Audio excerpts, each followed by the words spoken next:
നമ്മൾ ചിന്തിക്കാൻ പോകുന്ന അതിപ്രധാനമായ ചില വിഷയങ്ങളെ കുറിച്ചാണ്. ശ്രദ്ധിച്ച് കേൾക്കുക. ഹൃദയത്തെയും മനസ്സിനെയും ആത്മാവിനെ സ്പർശിച്ചുകൊണ്ടാണ് ദൈവം സംസാരിക്കുന്നത്. ഒന്നാമത് നമുക്ക് കാണാൻ കഴിയുന്നത് ഈ 5-ാം അധ്യായത്തിൽ 21 തൊട്ട് 22 വരെയുള്ള വചനത്തിൽ എന്താണ് പറയുന്നത്? കൊലപാതകത്തെ കുറിച്ച് സംസാരിക്കുന്നു. കൊല ചെയ്യരുതെന്ന് പറയുന്ന ഒരു കൽപ്പന. ഇത് പഴയ നിയമത്തിലെ പുറപ്പാട് പുസ്തകത്തിൽ 20-ാം അധ്യായത്തിന്റെ 13-ാം വചനമാണ്. അവിടെ വ്യക്തമായിട്ട് ഇത് പറയുന്നു. അപ്പൊ കൊല ചെയ്യരുത് എന്ന 6-ാമത്തെ കൽപ്പന ഇവിടെ യേശു കൂടുതൽ ആഴത്തിലേക്ക് കടന്നു പോകുകയാണ്. അതായത് ഞാൻ പറഞ്ഞു മനസ്സിലാക്കി തരാം പ്രിയമുള്ളവരെ. അവൻ കൊലപാതകത്തെ വിരൽ ചൂണ്ടിക്കൊണ്ട് സംസാരിക്കുന്നത് അതിന്റെ പിന്നാമ്പുറത്തെ ശക്തിയെ തിരിച്ചറിഞ്ഞുകൊണ്ടാണ് ദൈവം സംസാരിക്കുന്നത്.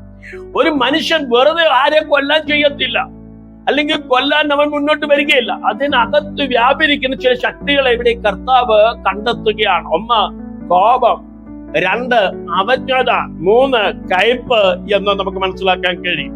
അപ്പോ മനുഷ്യനിൽ കോപം എന്തുകൊണ്ട് വരുന്നു? മനുഷ്യനിൽ നിന്ദയും പരിഹാസവും കയ്പേറിയ അനുഭവം എങ്ങനെ വരുന്നു? ആരാണ് അതിന് വരുത്താൻ കാരണക്കാരൻ? അങ്ങനെ വരുമ്പോൾ വാസ്തവത്തിൽ ആ വ്യക്തിയെ ഒരു കൊലപാതകത്തിലേക്കാണ് നയിക്കാൻ സാധ്യത. അതുകൊണ്ട് തിരുവെഴുത്ത് പറയുന്നു, കൊല ചെയ്യരുതെന്ന 6-ാമത്തെ കൽപ്പന പഴയ നിയമത്തിൽ നിൽക്കെ പുതിയ നിയമത്തിൽ അത് വളരെ ശക്തിയോടെ കൂടുതൽ ആഴത്തിലേക്ക് നിന്നുകൊണ്ട് യേശു കർത്താവ് സംസാരിക്കുകയാണ്.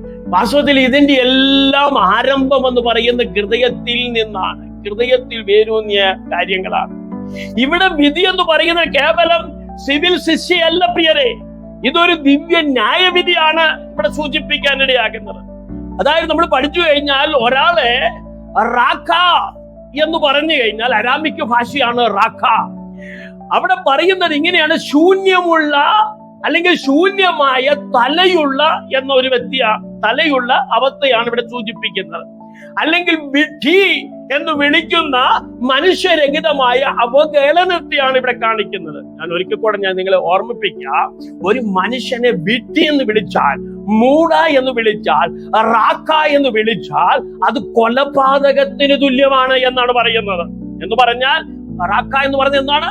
ശൂന്യമായ തലയുള്ള, അവനിൽ ഒന്നുമില്ല, അവൻ മൂളയാണ്, അവന്റെ തലയ്ക്കകത്ത് ഒന്നുമില്ല എന്നൊക്കെ നമ്മൾ പറയാറില്ലേ? അങ്ങനെ പറയുന്ന ചിന്ത, അങ്ങനെ പറയുന്ന ഒരു ആക്കം, അങ്ങനെ പറയുന്ന ഒരു ആസക്തി ഇതിനെ കൊലപാതകത്തിലേക്ക് നയിക്കുന്നു എന്ന് യേശു ക്രിസ്തു ഇവിടെ വിളിച്ചു പറയുക.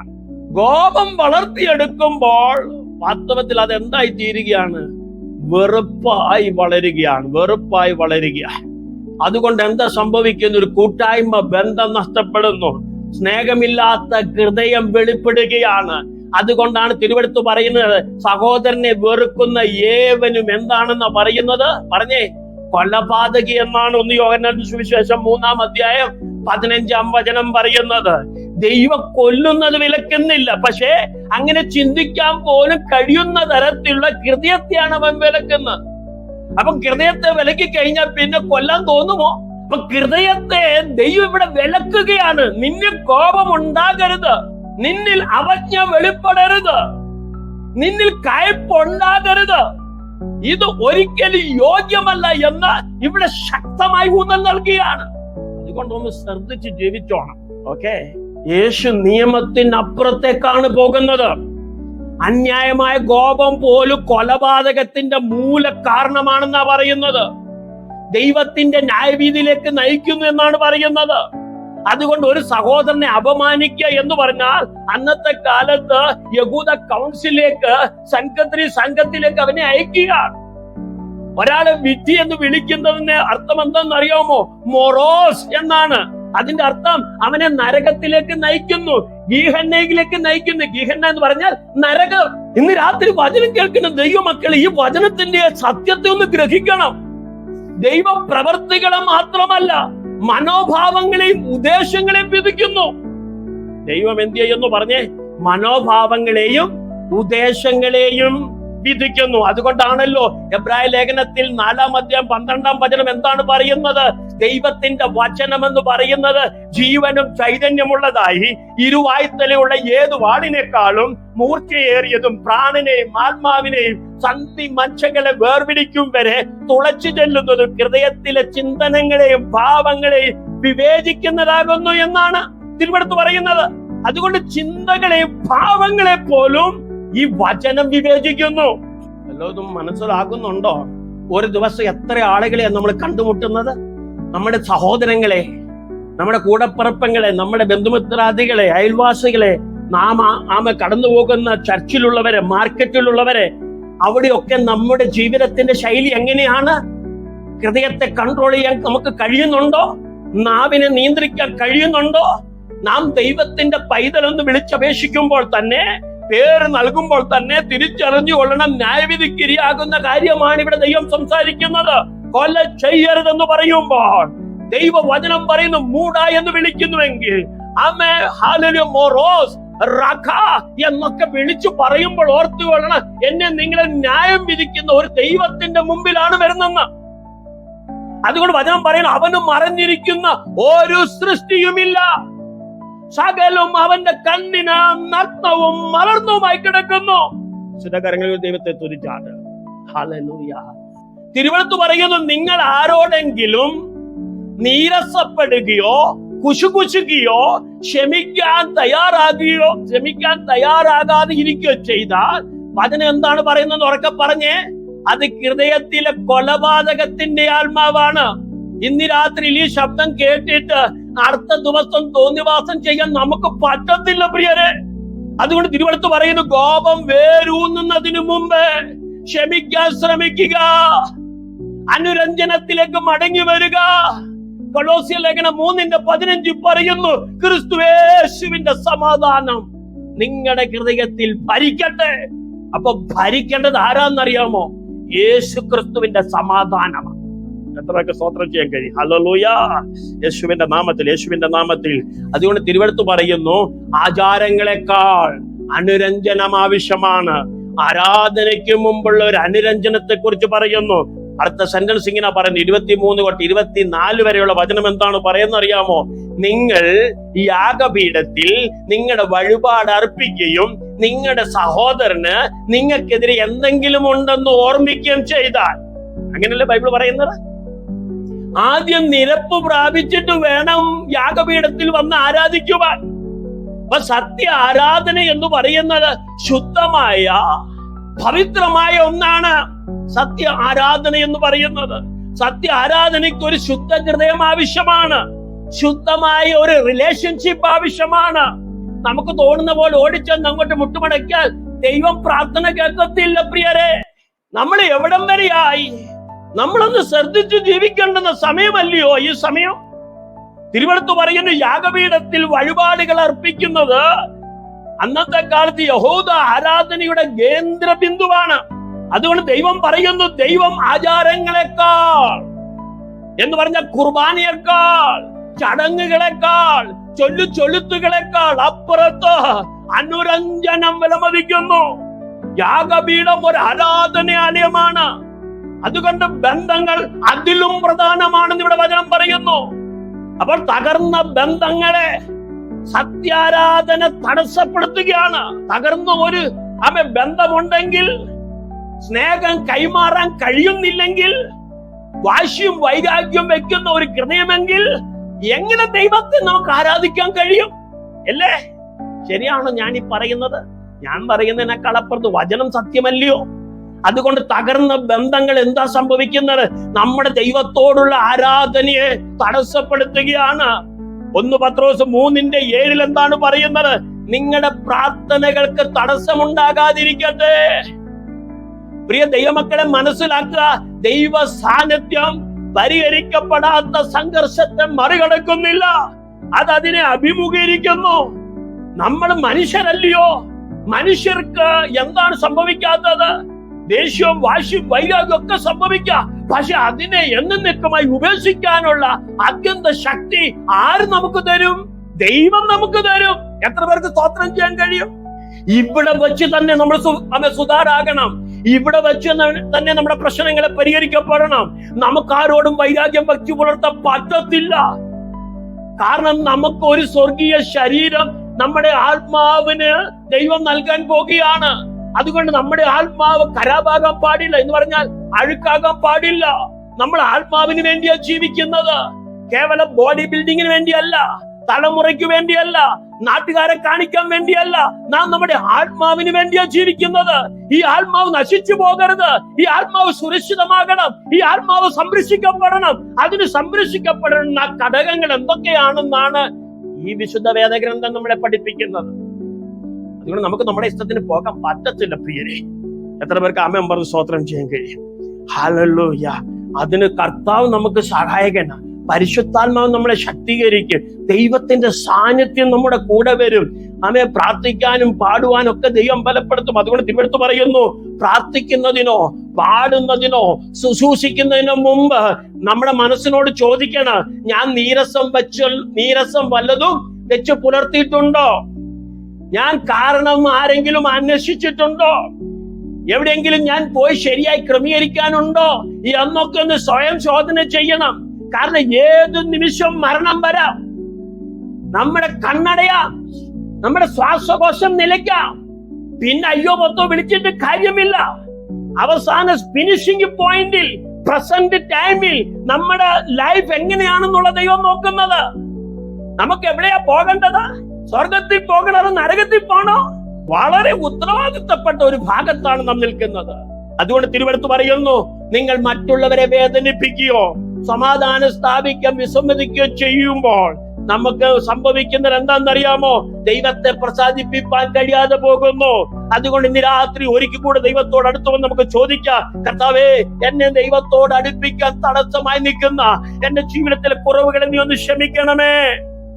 എന്റെ സ്നേഹിതർ, എന്റെ അയൽവാസികൾ, എന്റെ ചാർച്ചക്കാർ, എന്റെ ബന്ധുമിത്രാദികൾ ഞാൻ നിമിത്തം മറ്റുള്ളവർ വേദനിക്കുന്നുവെങ്കിൽ അത് വേഗത്തിൽ നിരപ്പ് പ്രാപിക്കാൻ ഞാൻ തയ്യാറാകും. ആരെല്ലാം നിന്ദിച്ചാലും പഴിച്ചാലും കുറിച്ചു കാണിച്ചാലും അസൂയപ്പെട്ടാലും എന്റെ ഭാഗം എനിക്ക് ക്ലിയർ ആക്കണം.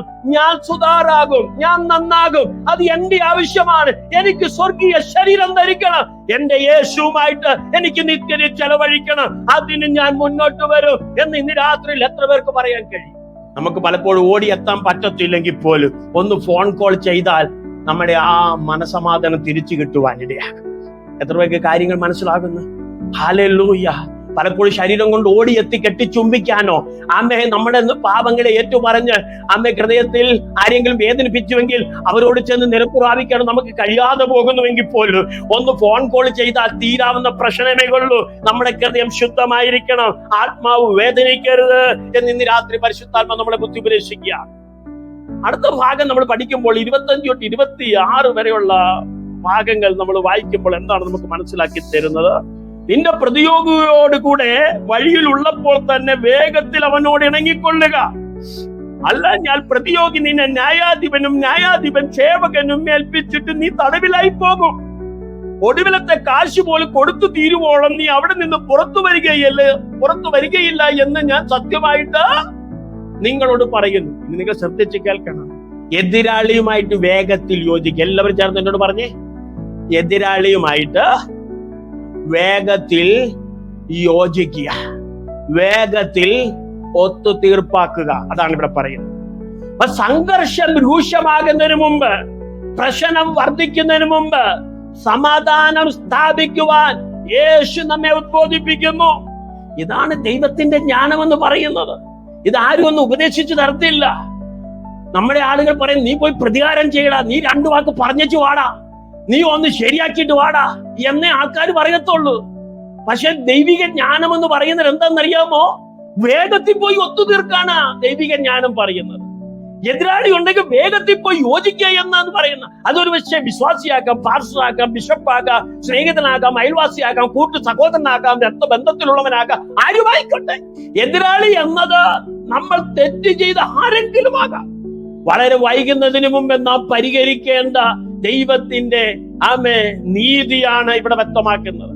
നിങ്ങൾ ചിന്തിക്കുമോ, കുരിശിലെ കള്ളനെ കുറിച്ച് അവൻ തന്റെ അവസാന മണിക്കൂറുകളിൽ എന്താ ചെയ്തെന്നറിയാമോ? യേശുക്രിസ്തുവുമായിട്ട് ഒരു അഭേദ്യ ബന്ധം സ്ഥാപിച്ചു. അതുകൊണ്ട് യേശുക്രിസ്തു പറയുന്നു, ഇന്ന് നീ എന്നോട് കൂടെ എവിടെ വരുമെന്നാ പറഞ്ഞേ? ഹലോ, അങ്ങ് പർദീസയിൽ വരുമെന്ന്. അപ്പൊ ക്ഷമിക്കാൻ എന്ന് പറയുന്നത് വൈകാനുള്ള ഒന്നല്ല. അഹങ്കാരം, വേദന നീട്ടാൻ അനുവദിക്കരുത്. സംഘർഷം എത്രത്തോളം പരിഹരിക്കപ്പെടുന്നില്ലയോ അത്രത്തോളം അനുരഞ്ജനം കൂടുതൽ ബുദ്ധിമുട്ടായി തീരും. അതുകൊണ്ട് വേഗത്തിൽ പരിഹരിക്കപ്പെടാൻ തയ്യാറാകണം. നമ്മൾ പരിഹരിക്കാൻ താമസിക്കും തോറും ആളുകളുമായിട്ടുള്ള റിലേഷൻഷിപ്പ് എന്ത് ചെയ്യുക, ബുദ്ധിമുട്ടായി മാറുന്നു എന്ന് ഈ വചനം വായിക്കുമ്പോൾ നമുക്ക് മനസ്സിലാക്കി തരിക. ഒരിക്കലും നമുക്ക് ദൈവത്തിന് സ്തോത്രം ചെയ്താൽ, ഇവിടെ യേശു നിയമപരമായ ഒരു ദൃഷ്ടാന്തമാണ് കാണിക്കുന്നത്. അതായത് ആരെങ്കിലും നിങ്ങൾക്കെതിരെ കേസ് ഫയൽ ചെയ്താൽ കോടതിയിൽ പോകുന്നതിന് മുമ്പേ ഒത്തുതീർപ്പുണ്ടാക്കുക, അല്ലെങ്കിൽ നാളെ നിങ്ങൾ ജയിലിലാകുമെന്നാണ് യേശു പറയുന്നത്. ഇന്ന് എത്രയോ ക്രിസ്ത്യാനികളുടെ കേസ് കോടതി കിടപ്പുണ്ട്, എത്രയോ സഭകളുടെ കേസ് കോടതി കിടപ്പുണ്ട്. നമ്മളിലൊക്കെ ഭരിക്കുന്നത് ഈ ദൈവത്തിന്റെ ആത്മാവ് തന്നെയാണോ? അതുകൊണ്ട് നമ്മൾ ആരെയും നോക്കി നിൽക്കാൻ കാത്തിരിക്കണ്ട. ഇന്ന് രാത്രി വചനം കേൾക്കുന്ന എന്റെ പ്രിയ സ്നേഹിതരെ, വേഗത്തിൽ നമ്മളെ തന്നെ ഒരുക്കിക്കൊള്ളുക. നമ്മുടെ അരുമനാഥൻ വരാറായി, അല്ലെങ്കിൽ നമ്മുടെ മരണം വാതിക്കലെത്തിയിരിക്കുന്നു. നിത്യതയ്ക്ക് വേണ്ടി ഒരുങ്ങാൻ തയ്യാറാക്കിക്കൊള്ളുക. സ്വർഗത്തിലെ ദൈവത്തിന്റെ വചനം പറയുന്നു, നാം നമ്മുടെ ഹൃദയത്തെ ദൈവത്തോട് അടുത്ത് നിൽക്കണം. ക്രിസ്തുവിന്റെ സമാധാനം നമ്മളിൽ വാഴണം. ക്രിസ്തുവിന്റെ സമാധാനം നമ്മളെ മുൻനിർത്തി കൊണ്ടുപോകണം. നിങ്ങൾ മാനസാന്തരം വൈകിച്ചാൽ, തകർത്ത ബന്ധങ്ങളെ അവഗണിച്ചാൽ അനന്തര ഫലങ്ങൾ നിശ്ചയമായിട്ടുണ്ടാകും. അത് ഇവിടെ വെച്ച് മാത്രമല്ല, അങ്ങ് നിത്യതയിലും ഉണ്ടാകുമെന്ന് ഇവിടെ ദൈവവചനം വ്യക്തമായി സംസാരിക്കും.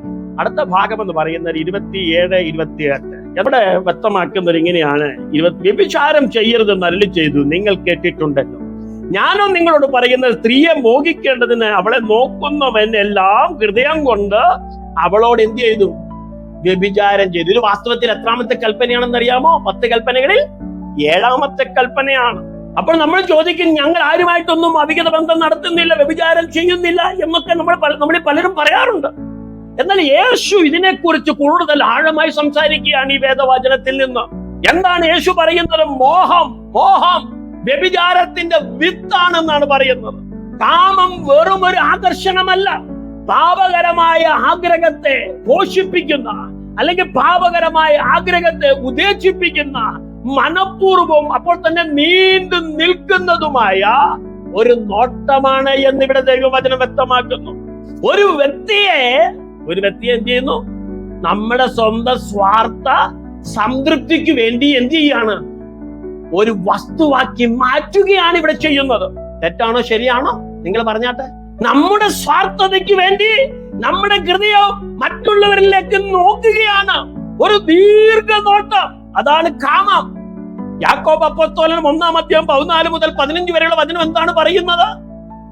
എന്നാൽ ഓരോരുത്തരും സ്വന്തം ആഗ്രഹങ്ങളാൽ ആകർഷിക്കപ്പെടുമ്പോ അവിടെ പരീക്ഷിക്കപ്പെടുകയാണ്. ആഗ്രഹം ഗർഭം ധരിച്ച് പാപത്തെ പ്രസവിക്കുകയാണ്.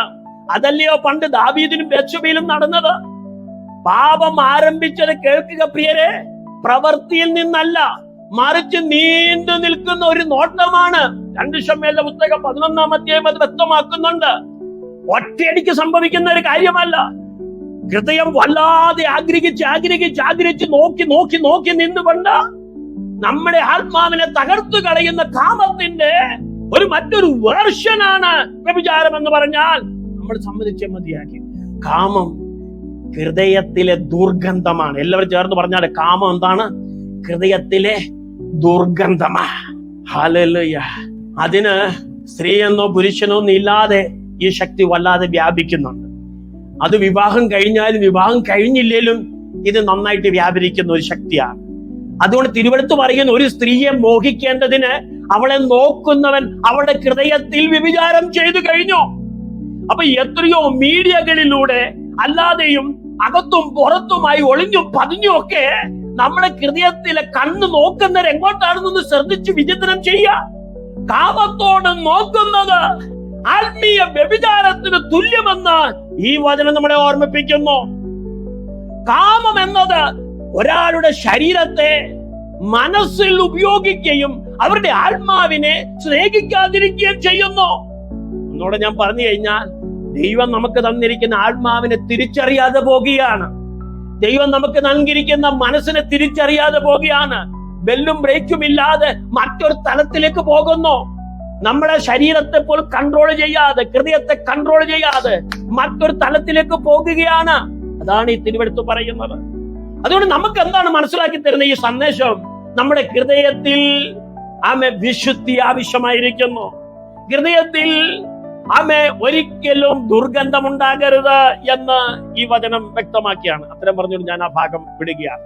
അടുത്ത ഭാഗത്തിലേക്ക് ഒന്ന് വന്നാൽ 29-30 വാക്യം എന്താണ് പറയുന്നത്? എന്നാൽ വലം കണ്ണും നിനക്ക് ഇടർച്ച വരുത്തുന്നുവെങ്കിൽ, ശ്രദ്ധിച്ച് കേൾക്കണമേ, വലം കണ്ണ് നിനക്ക് ഇടർച്ച വരുത്തുന്നുവെങ്കിൽ അതിനെ ചൂന്നെടുത്ത് എറിഞ്ഞു കളക. നിന്റെ ശരീരം മുഴുവൻ നരകത്തിൽ വീഴുന്നതിനേക്കാൾ നിന്റെ അവയവങ്ങൾ ഒന്ന് നശിക്കുന്നത് നിനക്ക് പ്രയോജനമത്രേ. വലം കൈ നിനക്ക് ഇടർച്ച വരുത്തുന്നുവെങ്കിൽ അതിനെ വെട്ടിയെറിഞ്ഞു കളക.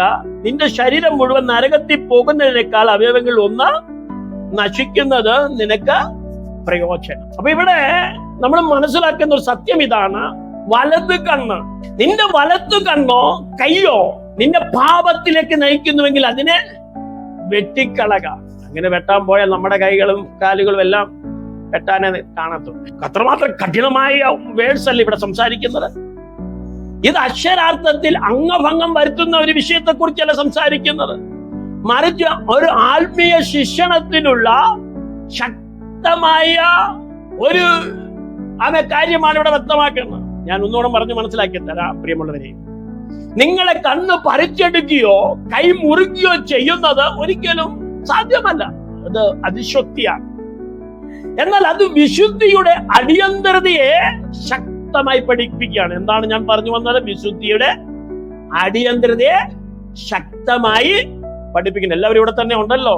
അപ്പൊ തിരുവെടുത്ത് പറയുന്നത് ഇങ്ങനെയാണ്: പാപത്തെ നാം നിഷ്കരണം കൈകാര്യം ചെയ്യണം. പാപത്തെ നമ്മൾ എന്ത് ചെയ്യണം? നിഷ്കരണം കൈകാര്യം ചെയ്യണം. പാപത്തോട് നമുക്ക് ഒരു കോംപ്രമൈസും വേണ്ട പ്രിയമുള്ളവരെ. യേശു പറയുന്നു, യേശു എന്താ പറയുന്നത്? നിങ്ങളുടെ മനസ്സിനെ പതറിപ്പിച്ചു കളയുവാൻ, ഇടറിക്കുവാൻ കാരണമാകുന്നത് എല്ലാം നീക്കം ചെയ്യണം. അത് എത്ര വിലപ്പെട്ടതായാലും ഉപയോഗപ്രദമാണെന്ന് തോന്നിയാലും എന്ത് ചെയ്യണം? അത് നീക്കം ചെയ്യണം. ഉദാഹരണമായി പറഞ്ഞാൽ, നിങ്ങളുടെ ഫോൺ നിങ്ങളെ പാപത്തിലേക്ക് നയിക്കുന്നുവെങ്കിൽ എന്താ ചെയ്യേണ്ടത്? അതിനുള്ള പ്രധാനപ്പെട്ട കാര്യം ഏത് സോഫ്റ്റ്വെയർ ആണോ ആ സോഫ്റ്റ്വെയർ വേണ്ടെന്ന് വെക്കുക. ഉത്തരവാദിത്തപ്പെട്ട സോഫ്റ്റ്വെയർ മതിയെന്ന് വെക്കുക. ഒരു ബന്ധം നിങ്ങളെ പാപത്തിലേക്ക് നയിക്കുന്നുവെങ്കിൽ എന്ത് ചെയ്യണം? പറഞ്ഞാണ്ട് കോംപ്രമൈസ് ചെയ്യണോ? ഒരു ബന്ധം നിങ്ങളെ പാപത്തിലേക്ക് നയിക്കുന്നുവെങ്കിൽ എന്താ ചെയ്യേണ്ടത്? വിച്ഛേദിക്കണം. ദൈവവചനം പറയുന്നത് രക്ഷ സൗജന്യമാണ്. എന്നാൽ ഇവിടെ സംഭവിക്കുന്നത്, നമ്മളിലുള്ള ദൈവിക ശിഷ്യത്വം നാം നഷ്ടപ്പെടുത്തി കളയുന്നു. ലൂക്കോസ് 14:33 വചനം പറയുന്നു, നിങ്ങളിൽ ആരെങ്കിലും തനിക്കുള്ളതൊക്കെയും വിട്ടുപിരിയുന്നില്ല എങ്കിൽ അവന് എന്റെ ശിഷ്യനായിരിക്കാൻ കഴിയുകയില്ല എന്നാണ് പറയുന്നത്. അപ്പൊ തനിക്കുള്ളതൊക്കെയും വിട്ടുപിരിയുന്നില്ല എങ്കിൽ എന്ന് പറഞ്ഞു കഴിഞ്ഞാൽ എന്തൊക്കെയാണ് ദൈവത്തെക്കാൾ ഉപരി നാം ചേർത്ത് പറ്റിപ്പിടിച്ചിരിക്കുന്നത് അതിനെ നിഷ്കരണം വലിച്ചെറിയണം. പ്രാർത്ഥനയ്ക്കും ആത്മീയ ആരാധനയ്ക്കും ദൈവിക അനുഗ്രഹത്തിനും തടസ്സമായി നിൽക്കുന്ന പാപങ്ങളെ നമ്മൾ സൂക്ഷ്മതയോടെ കണ്ടുപിടിക്കണം. അത് ഗുരുതരമാണെന്ന് മനസ്സിലാക്കണം. അതിൽ ചെറിയ പാപമൊന്നും വലിയ പാപമൊന്നുമില്ല. പാപം തന്നെ എന്ന് വചനം ശക്തവും വ്യക്തമായി സംസാരിക്കുന്നു. അതുകൊണ്ട് നരകത്തിലേക്ക് നയിക്കുന്ന സകലവിധ ചെറുതായാലും വലുതായാലും ആ പാപത്തെ അതിജീവിക്കുവാൻ, അതിനെ നിഷ്കരണം ഇല്ലാതാക്കുവാൻ പ്രിയമുള്ള ദൈവമക്കളെ നാം തയ്യാറാകണം. കണ്ണെന്ന് പറയുന്നത് നമുക്ക് കണ്ണെടുത്ത് ചൂടുന്ന് കളയാൻ പറ്റുമോ? അതിനെന്താ നമ്മൾ ചെയ്യുന്നത്? നമ്മൾ നോക്കുന്നതായ കാര്യങ്ങൾ എന്തൊക്കെയാണ്? സിനിമകൾ. അതെടുത്ത് അങ്ങ് വെട്ടി അങ്ങ് മാറ്റിയേക്കണം. വെബ്സൈറ്റുകൾ അതങ്ങ് വെട്ടി മാറ്റണം. അതാണ് കണ്ണ് വെട്ടിക്കളയുക എന്ന് പറയുമ്പോൾ ദൈവം നമ്മളെ കുറിച്ച് മനസ്സിലാക്കി തരുന്ന ദൈവിക ആലോചന. സോഷ്യൽ മീഡിയ ആണ് നമ്മുടെ കണ്ണിന് ഇണർച്ചയെങ്കിൽ അത് വേണ്ടത് വെക്കണം. പാപത്തെ ഇളക്കി വിടുന്ന ആളുകളൊക്കെ നമ്മുടെ നടുവിലുണ്ട്. അവയൊക്കെ ഒന്ന് ഒഴിവാക്കണം. കൈയെക്കുറിച്ച് എന്താണ് പറയുന്നത്? കൈ വെട്ടിക്കളയണം എന്നാണ് പറയുന്നത്. അപ്പം വെട്ടിക്കളയുന്നു എന്ന് പറയുമ്പോൾ അതിനകത്ത് മനസ്സിലാക്കി തരുന്ന കാര്യം എന്താണ്? ആത്മീയ തകർച്ചയ്ക്ക് കാരണമാകുന്ന തലങ്ങളിലേക്ക് പോകാതിരിക്കുക. ആത്മീയ തകർച്ചയ്ക്ക് കാരണമാകുന്ന തലങ്ങളിലേക്ക് പോകാതിരിക്കുക. അങ്ങനെയുള്ള കാര്യങ്ങൾ കൈകാര്യം ചെയ്യുന്നതൊക്കെ ഒന്ന് നിർത്തുക. ദൈവവചനം പഠിച്ചാൽ പൗലോസ് പറയുന്ന ഒരു പദമുണ്ട്, വളരെ ചിന്തനീയമായ ഒരു പദമാണ്. നിങ്ങൾക്കറിയാവോ പൗലോസിന്റെ ക്വാളിഫിക്കേഷൻ? പൗലോസിന്റെ അധികാരമൊക്കെ അറിയാമോ? റോമ പൗരത്വമുള്ളവനാണ്. ചരിത്രത്തിന്റെ ഏടുകൾ പഠിക്കുമ്പോൾ അവൻ വലിയ ഷിപ്പ് മുതലാളിയാ, 7 കപ്പലിന്റെ മുതലാളി എന്നൊക്കെയാ പറയുന്നത്. റോമൻ സാമ്രാജ്യത്തിലെ അന്നത്തെ ഏറ്റവും അധികാരമുള്ള ആളുകളിൽ ഒരുവനാണ്. ആമേൻ. ദൈവിക ദർശനം വന്നപ്പോൾ തന്നിലുള്ള അധികാരമെല്ലാം ഉപേക്ഷിച്ചു, തന്റെ ബിസിനസ് എല്ലാം ഉപേക്ഷിച്ചു. താൻ ചപ്പൊന്നും ചവറൊന്നും എണ്ണി ദൈവത്തിന് വേണ്ടി സമർപ്പിച്ച് ദൈവത്തിന്റെ വേലയ്ക്ക് ഭാഗമായി മാറി. അത്രയും സമർപ്പണമുള്ള മനുഷ്യൻ വളരെ അപൂർവങ്ങളിൽ അപൂർവമാണ് ഇന്ന്. അപ്പൊ പൗലോസ് എന്ന് പറയുന്ന ഈ മനുഷ്യൻ പറയുന്നു, 1 കൊരിന്ത്യർ 9:27 ഇങ്ങനെ പറയുന്നു, ഞാൻ എന്റെ ശരീരത്തെ ശിക്ഷിച്ച് കീഴ്പ്പെടുത്തുന്നു, ഞാൻ എന്റെ ശരീരത്തെ ദണ്ഡിപ്പിച്ച് കീഴ്പ്പെടുത്തുന്നു എന്ന് പറഞ്ഞാൽ അവൻ നെഞ്ചത്തടിച്ച് അവൻ വേദനിപ്പിക്കുന്നല്ല. എന്താ എന്റെ അർത്ഥം പറഞ്ഞു തന്നാട്ടോ? ഞാൻ എന്റെ ശരീരത്തെ ശിക്ഷിച്ച് കീഴ്പ്പെടുത്തുന്നു പറഞ്ഞു കഴിഞ്ഞാൽ എന്റെ കണ്ണിന് ഞാൻ നിയമം ചെയ്യുന്നു, യോബ് പറഞ്ഞതുപോലെ. എന്റെ കാതിന് ഞാൻ ശ്രദ്ധയോടെ കേൾക്കേണ്ടത് മാത്രം കേൾക്കാൻ ഞാൻ ശ്രമിക്കുന്നു. നമ്മൾ എപ്പോഴും മനസ്സിലാക്കണം, നമ്മുടെ ആത്മാവിനെ ദുഃഖിപ്പിക്കുന്ന, ദൈവം തന്നിരിക്കുന്ന ആത്മാവിനെ വേദനിപ്പിക്കുന്ന പാപത്തിന്റെ ശക്തികളിൽ നിന്ന് ഒഴിഞ്ഞ് രക്ഷപ്പെടണം. നമ്മളെ പ്രലോഭനത്തിലേക്ക് നയിക്കുന്ന ശക്തികളെ നാം നോ പറയുവാനിടയാകണം. അവിടെ നമ്മള് ബലാത്കാരമായ സ്വർഗരാജ്യത്തെ നേടിയെടുത്ത് കീഴ്പ്പെടുത്തുന്ന അനുഭവത്തിലേക്ക് മാറണം. ഒന്ന് ഈ വചനങ്ങളിൽ നയപരക്കണം. ഇതുവരെ പഠിച്ച മത്തായിയുടെ സുവിശേഷം 1 അധ്യായം മുതൽ 5 അധ്യായം വരെ ഒന്ന് ശാന്തമായ സമയം കിട്ടിയുമ്പോ ഒന്ന് വായിക്കണം. അപ്പം കൈ വെട്ടിക്കളയ, കണ്ണ് ചുഴന്ന് കളയ എന്നൊക്കെ പറയുന്നതിന്റെ ദൈവിക ആലോചന ചിന്തകൾ നിങ്ങൾ മനസ്സിലായെന്ന് ഞാൻ വിശ്വസിച്ചോട്ടെ. അങ്ങനെയെങ്കിൽ അടുത്ത ഭാഗത്തിലേക്ക് നമുക്ക് കടന്നു വരാം. വാക്യങ്ങൾ 31-32 വചനം എന്താണ് പറയുന്നത്? ആരെങ്കിലും ഭാര്യയെ ഉപേക്ഷിച്ചാൽ അവക്ക് ഉപേക്ഷണ പത്രം കൊടുക്കട്ടെ എന്ന് അരുളി ചെയ്തിട്ടുണ്ടല്ലോ. ഞാനോ നിങ്ങളോട് പറയുന്നത്, പരസംഗം കേതുവായിട്ടല്ലാതെ ഭാര്യയെ ഉപേക്ഷിക്കുന്നവനെല്ലാം അവളെ കൊണ്ട് വ്യഭിചാരം ചെയ്യിക്കുന്നു. ഉപേക്ഷിച്ചവളോ ആരെങ്കിലും വിവാഹം കഴിച്ചാൽ വ്യഭിചാരം ചെയ്യുന്നു. എന്താണ് ഇതിൽ നിന്ന് നമ്മളെ മനസ്സിലാക്കി തരുന്നത്? എല്ലാവരും ശ്രദ്ധിച്ച് കേട്ടാൽ എന്താണ് ഇവിടെ വിവാഹമോചനം എന്നൊരു കാര്യം വ്യക്തമാക്കണം. അപ്പോൾ തന്നെ വിവാഹത്തിന്റെ പവിത്രതയെ കുറിച്ച് പറയുന്നു. ഭാര്യയെ ഉപേക്ഷിക്കുന്നവൻ അവർക്ക് വിവാഹമോചന സർട്ടിഫിക്കറ്റ് നൽകട്ടെ എന്ന് ആവർത്തന പുസ്തകം 24-ാം അധ്യായം 1 മുതൽ 4 വരെയുള്ള വചനത്തിൽ വ്യക്തമാക്കിയാണ്. അപ്പോൾ നമ്മൾ ചിന്തിക്കും, എന്ത് നല്ല നിയമമാണ്. നമുക്ക് നമ്മുടെ തക്ക തുണയെ ഇഷ്ടപ്പെട്ടില്ലെങ്കിൽ ഉടനെ എന്ത് ചെയ്തോണം? ഡൈവോഴ്സ് ചെയ്ത് അടുത്തതിനെ കെട്ടിക്കോണം എന്ന് പറയുന്ന ഒരു നിയമമാണ് ഇവിടെ നിലനിൽക്കുന്നത്. നിങ്ങൾക്ക് തോന്നുന്നുണ്ടോ? വചനം പറയുന്നു, ഭാര്യയെ ഉപേക്ഷിക്കുന്നവൻ അവർക്ക് വിവാഹമോചന സർട്ടിഫിക്കറ്റ് നൽകട്ടെ. അപ്പൊ പ്രവൃത്തി കഴിഞ്ഞു. എന്നാൽ അതിന്റെ ഗൗരവമായ വിഷയത്തിലേക്ക് യേശു വിരൽ ചൂണ്ടുകയാണ്. പഴയ നിയമകാലത്ത് പുരുഷന്മാർക്ക് വിവാഹമോചനം ചില നിസാര കാരണങ്ങൾ കൊണ്ട് അവർക്ക് നേടാം. എന്നാൽ ഈ ദുരുപയോഗത്തെ ഇവിടെ യേശു തിരുത്തുകയാണ്. പ്രിയമുള്ളവരെ, ദൈവം വിവാഹമോചനത്തെ വെറുക്കുന്നു. മലാക്കി പുസ്തകം 2-ാം അധ്യായം 16-ാം വചനം പഠിക്കണം. നിന്റെ യൗവനത്തിലെ ഭാര്യയോട് ആരും അവിശ്വസ്തത കാണിക്കരുത്, ഞാൻ ഉപേക്ഷണം വെറുക്കുന്നു എന്ന് ഇസ്രായേലിന്റെ ദൈവമായ യഹോവയായ കർത്താവ് അരുളി ചെയ്യുന്നു. ഓക്കെ, അവിശ്വസ്തത കാണിക്കാതിരിക്കേണ്ടതിന് നാം നമ്മുടെ ഹൃദയത്തെ സൂക്ഷിച്ചു കൊള്ളണം. ദൈവം തന്ന തക്ക തുണ അത് വിവാഹത്തിന്റെ ഉടമ്പടിയാണ്. ആ ഉടമ്പടിയെ ലംഘനമായിട്ടാണ് ഇവിടെ വിശുദ്ധ വേദഗ്രന്ഥം നമ്മളെ പഠിപ്പിക്കുന്നത്. വിവാഹമോചിതരായ ആളുകളെ കുറിച്ചല്ല ഇവിടെ സംസാരിക്കുന്നത്. വിവാഹ ഉടമ്പടി ലംഘിക്കുമ്പോൾ അത് ദൈവത്തിന്റെ കൽപ്പനയെ ലംഘിക്കുന്നു, നാം ദൈവത്തെ തിരസ്കരിക്കുന്നു എന്നുള്ളതാണ്. അതുകൊണ്ട് ഈ ദുരുപയോഗത്തെ ശക്തമായും വ്യക്തമായി യേശു ഇവിടെ ജനത്തെ ബോധ്യപ്പെടുത്തുകയാണ്. ഞാൻ വെറുക്കുന്നു വിവാഹമോചനം, ഞാൻ വെറുക്കുന്നു ഉപേക്ഷണ പത്രം, ഞാൻ വെറുക്കുന്നു.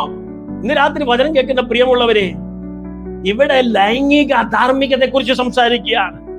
ഗ്രീക്കിൽ പോർണിയ എന്ന് പറയുന്ന ഒരു പദമാണ് കൊടുക്കുന്നത്. അതായത് കടുത്ത ലൈംഗിക ദുർമാർഗം, വ്യഭിചാരത്തിന്റെ ഏറ്റവും ശ്രേഷ്ഠമേറിയ മേഖലയിലേക്ക് എത്തുകയാണ്. മനുഷ്യൻ മൃഗീയ തലങ്ങളിലേക്ക് വ്യഭിചാരത്തെ കൊണ്ടുപോകുന്നു. ഒരിക്കലും മനുഷ്യന് യോജിച്ചു നിൽക്കാൻ കഴിയാത്ത പ്രകൃതി വിരുദ്ധമായ ഘട്ടത്തിലേക്ക് വ്യഭിചാരത്തെ കൊണ്ടെത്തിക്കുന്നു. അതുകൊണ്ട് സ്വർഗത്തിലെ ദൈവം പറയുന്നു, നിങ്ങൾക്ക് നിസ്സാര കാരണങ്ങൾ കൊണ്ട് നിങ്ങളുടെ പത്നിയെ, പാർട്ണറിനെ നിങ്ങൾക്ക് ഉപേക്ഷിക്കാം, പക്ഷെ ഞാൻ അത് വെറുക്കുന്നു. ഇന്ന് ശ്രദ്ധിച്ച എത്ര ക്രൈസ്തവ സമൂഹങ്ങളിലാണ് ഈ നടക്കുന്ന ഈ സംഭവം? ഈ പറയുന്നത് ശരിയാണോ? ഈവൻ പ്രൊട്ടസ്റ്റന്റ് സഭകളിൽ പോലും ദൈവകൽപ്പന അങ്ങേയറ്റം മുറുകെ പിടിക്കുന്ന, ആരാധന അങ്ങേയറ്റം നമ്മെ ശ്രേഷ്ഠമെന്ന് കാണുന്ന പ്രൊട്ടസ്റ്റന്റ് സഭകളിൽ പോലും ഇതൊരു ഒരു ബിസിനസ്സായി മാറിയോ എന്ന് സംശയമുണ്ട്. എത്രയെത്ര ദൈവിക കോപങ്ങളാണ് ദിനംതോറും മനുഷ്യൻ കൈവരിക്കുന്നത്. ഇന്ന് രാത്രി വചനം കേൾക്കുന്ന ദൈവമക്കളെ, ഞാൻ വളരെ വേദനയോട് പ്രാർത്ഥനയോടുകൂടെ ആത്മീയ ശക്തിയോട് സ്നേഹത്തോട് ഞാൻ വിളിച്ചു പറയുന്നു, നമ്മുടെ ജീവിതത്തെ നാം സൂക്ഷിക്കണം. കത്തതയിലും വേദനയിലും നിന്ദയിലും പരിഹാസത്തിലും രോഗത്തിലും നമ്മുടെ കുടുംബ ജീവിതത്തിനകത്ത് നേരിടുമ്പോൾ തന്നെ ഇത് ദൈവത്തിന്റെ ഉടമ്പടിയാണ്. ഞാൻ സഹിച്ചേ മതിയാകുകയുള്ളൂ. ഈ തീരുമാനത്തിൽ ഞാൻ മുറുകെ പിടിക്കുന്നു. ഇതിന്റെ നടുവിലുണ്ടാകുന്ന എല്ലാ വെല്ലുവിളികളും പ്രയാസങ്ങളും ഞാൻ സഹിച്ചുകൊണ്ട് എന്റെ പാർട്ണർഷിപ്പിന്, എന്റെ കുടുംബ ജീവിതത്തെ ഞാൻ സുരക്ഷിതമാക്കും. അതിനെ അകറ്റി നിർത്തുവാൻ മൂന്നാമതൊരു ശക്തിക്ക് ഞാൻ അനുവാദം കൊടുക്കത്തില്ല. അതുകൊണ്ട് ദൈവത്തിന്റെ വചനം പറയുന്നത് ഇങ്ങനെയാണ്, വിവാഹം ക്രിസ്തുവിനെയും സഭയെ പ്രതിഫലിപ്പിക്കുന്നു.